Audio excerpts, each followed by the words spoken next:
Bonjour à tous. Donc aujourd'hui on va faire un petit point sur l'angle forgé à 90 degrés avec arête vive. On retrouve ce type de forgeage sur par exemple volute et contre-volute qui est ici dessiné en gras, vous voyez. Volute avec aminci, volute avec aminci, et entre les deux volutes on retrouve l'angle à 90 avec arête à angle vive. Voilà, angle vif. Alors, comment arrive-t-on à faire ce coudage à angle vif par le moyen de la forge? Ça va être l'objet de cette petite démonstration. Alors, ce qu'on va voir, c'est que à la finalité, ce qu'on veut obtenir, c'est ça. Donc, deux moyens pour arriver à là.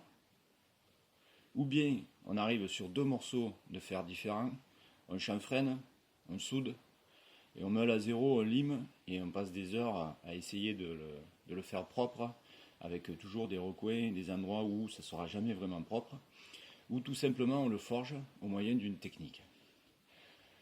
Alors pour la plupart, vous avez déjà vu quand on coude un morceau, imaginez que ce morceau d'argile est un carré de vin. Quand on veut couder un carré de vin à chaud, voilà ce qui se passe, voilà ce qu'on obtient. On obtient ceci, c'est-à-dire un rayon intérieur et un rayon extérieur. Or nous, la finalité qu'on veut, c'est un angle vif. Donc c'est là que notre technique rentre en jeu. Alors dans un premier temps, on va effectivement tracer notre ligne de pli, un coup de pointeau à l'endroit où on veut plier. On va couder à chaud, en chauffant cette zone. Et on verra par la suite que la longueur de la chauffe et la maîtrise de cette chauffe sera très importante pour éviter les déformations. Et à partir de là, il existe en fait deux techniques pour arriver à ce résultat qu'on veut ici, c'est-à-dire ces angles vifs. Et on va d'abord analyser une première technique qui est à mon avis la plus simple. On va commencer par celle-là. Donc une fois qu'on a coudé notre pièce ici de cette façon-là, il suffira de la remettre sur l'enclume de cette façon et de venir taper à cet endroit-là, de ce côté, puis de ce côté, puis de ce côté. Bien sûr, alternativement, on remettra la section, d'accord? Et au fur et à mesure qu'on va venir frapper sur le bout ici, en utilisant après la quarte de l'enclume, l'arête de l'enclume de la table, on va arriver à refaire, donc on imagine qu'on a la table, on va arriver à refaire notre angle à 90 degrés avec une arête vive.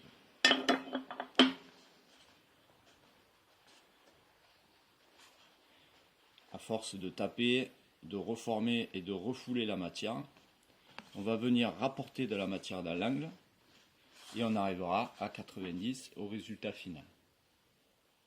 Ça, c'est une première méthode. Et on peut constater que pour comprendre la deuxième méthode, si on partait de l'inverse, c'est-à-dire si on partait de l'angle à 90 formé avec son arête vive et qu'on le dépliait, vous voyez ce qui se passerait? Grosso modo, voilà, si on le dépliait, on aurait ça.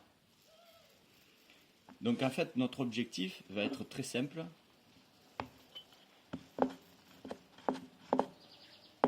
Pour la deuxième méthode,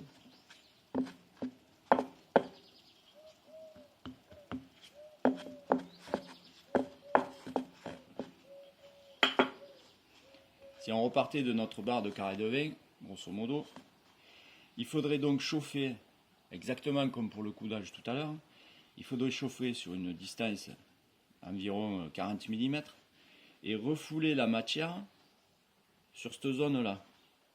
Et refouler de la matière jusqu'à obtenir une bosse à cet endroit-là. Voilà.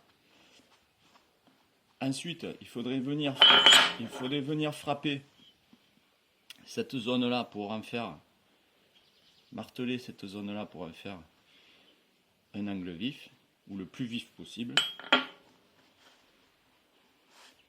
Et à partir de là, je viendrai couder ma pièce exactement comme je l'ai fait tout à l'heure, reformer ma section, et sur la carre de mon enclume, sur l'arête de ma table, je viendrai former la partie intérieure